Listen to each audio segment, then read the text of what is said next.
Here on my iPad, I'm comparing complementary colors.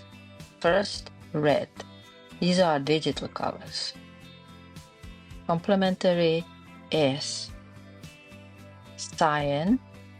And you can see in Procreate, you go to Harmony and you will find complementary color to any of the colors you choose. Then I went for blue, and you will see that the complementary color to blue is yellow in digital colors.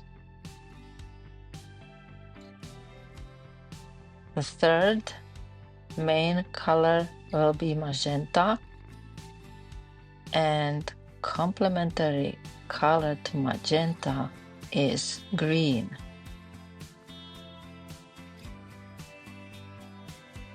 You can find complementary colors in Harmony on Procreate. Now I'm comparing the real life colors. And I start with the same red. These are according to my knowledge, actually. I know that complementary to red is green.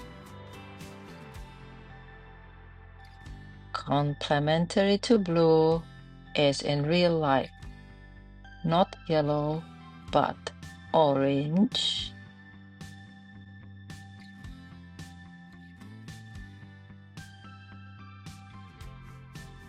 And then magenta, or kind of violet or dark pink, needs yellow as a complementary color in real life. I put these colors over each other and you can see kind of the differences. I moved it a little bit so that you can see that blue, magenta, and red stay the same, but the other three are completely different.